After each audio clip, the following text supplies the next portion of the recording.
ተወዳጁ የጽናት ድራማ በተለመደው ሰዓት ተለቀቀ። መርሲሞ እንግዲህ ኢሌኒን የናሆምን ፍቅረኛ አግቷታል። ምን ሊያደርጋት ነው? ልጇስ ምንድን ነው የሚሆነው? የእውነት ልጅ ካላት ማለት ነው። እንግዲህ ኢሌኒም መታ ለሰኒ ሁሉ ነገር ነግራታለች። የነገረቻት ነገር እሷም ወጥመድ ውስጥ ለማስገባትና ጥሩ ልጅ ናት ለመባል እያሰበች ይመስለኛል እንጂ እውነቱን እሱ የጠየቃትን አልተናገረችም።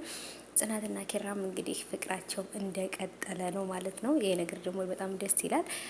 ሰላም ውድ የተከበራችሁ የቻናሌ ተከታታዮች እንዴት ናችሁ? ከኔ ጋር ሁሉ ሰላም ነው። ሰላማችሁ ይብዛልኝ ባላችሁበት ውድ ቤተሰቦቼ። ለዚህ ቻናል አዲስ ከሆናችሁ ሰብስክራይብ አድርጋችሁ ቤተሰብ ነው። ነባሮቹ ዌልካም እንኳን በሰላም መጣችሁ ብያለሁ። ተወዳጁን እንግዲህ የጽናትን ድራማ በጉጉት እየጠበቅን ነበረ። ሀባይቦቼ እንግዲህ እሌኒ ያደረገችው ነገር በህይወቷ ላይ ብዙ መስዋዕት ሊያስከፍላት የሚችላትን ነገር አድርጋለች። እሱ ምንድነው? ለሰኒ መታ ያለውን ነገር ነግራታለች። እዛ ጋር ሂዳ ሂዊም ጋር እነናሆምም ጋር ጥሩ ሰው ለመሆን እየሞከረች ነው እሌኒ። ግን ደግሞ ይሄ ነገር ይሳካላታል ብዬ አላስብም። ምክንያቱም እያሰበች ያለችው ነገር መጥፎ ነገር ስለሆነ መቼም አይሳካላትም ማለት ነው። ራኬብም ገንዘቡን ለመስጠት ተስማምታ ነው ወይንስ ምንድን ነው? ልጁን እየፈለገችው ወይም ደግሞ እየቀጠረችው የነበረው እንዴት ከሰው ጋር ትመጫለሽ እያለ ያዙ ልቀቁኝ እያለ ነበረ። ምክንያቱም ከሰው ጋር ሳይሆን ብቻዋን ብትሄድ ምን ሊያረጋት ፈልጎ ነው? እሷን ሊያግታትና ከዚህ በላይ ገንዘብ ሊቀበላት ነው ወይንስ ምንድን ነው?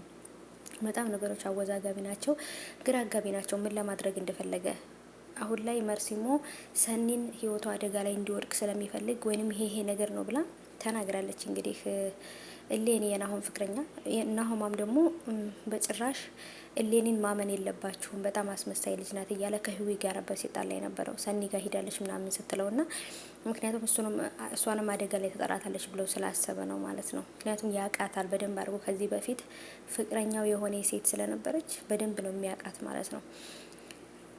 እና እንግዲህ የኪራ የበፊት ፍቅረኛውና ሀና መንገድ ላይ ተደባድበዋል። እኔ የምለው አሁንም ደግሞ የሀና ሲገርመን፣ ሀና ደግሞ አሁን በጽናትና በኪራ መሀል እየገባች አይደለም፣ ተረጋግታለች።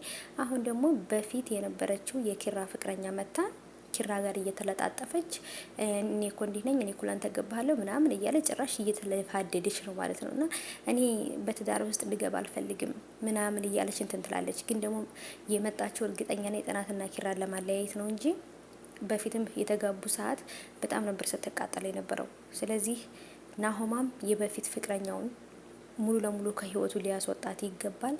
ኪራም ደግሞ አሁን የመጣችውን የእናቱ ጓደኛ የሆነችውን ልጅ ወይንም ኪራን የምታፈቅረው ልጅ ከህይወቱ ማውጣት አለበት። ትዳራቸው፣ ህይወታቸው በጣም ትልቅ አደጋ ላይ ነው ያለው ማለት ነው። ምክንያቱም እንደምታዩት በናሆምም ፍቅር ውስጥ እሌኒ ገብታ እየበጠበጠች ነው። ጭራሽ በነሰኒ ህይወትም ገብታለች። እንደውም ጭራሽ ጆከርን ሁላ ልታማልለው እየሞከረች ነበር ማለት ነው። ይሄ ነገር ምን ማለት ነው? በጣም ከባድ ነው። ምን እንደሚፈጠን እንግዲህ ማሰብ ራሱ ይከብዳል። በናሆምም በነኪራም ህይወት ውስጥ በጣም ከባድ አደጋ እየመጣ ነው። ሊጠነቀቁ ይገባል። ሀና ስታለቅስ እንዴት እንዳሳዘነች ማለት ነው ውዶቼ። ኪያን በጣም ነው የምትወዳት። በጣም ብዙ ሚስጥር እየነገረቻት ነው። ግን ለምን አታምኘኝም? እኔ ከጽናት ለመውጣት ፈልጌ እንጂ ለማምለጥ ፈልጌ እንጂ ይሄን ነገር ባንቺ ላይ እንደማላደርግ ታውቂያለሽ። ለምን አታምኘኝም ብላ ስታለቅስ እንዴት እንዳሳዘነችኝ። ብቻ ግን ደግሞ ኪያ ተረድታታለች ብዬ አስባለሁኝ። እንግዲህ ነገሮች እኛ በፈለግነው መንገድ ይስተካከላል ብዬ ተስፋ አደርጋለሁ። ሀባይቦቼ እስኪ የጽናት ድራማ ዛሬ ተለቀቀው ከተመቻችሁ ይሄን ቪዲዮ ላይክ አድርጉ። ቻናሉን ደግሞ ሰብስክራይብ ማድረግ እንዳትረሱ። ረመዳን ከሪም ብያለሁ ለሙስሊሞች። እንኳን አደረሳችሁ ለጾሙ።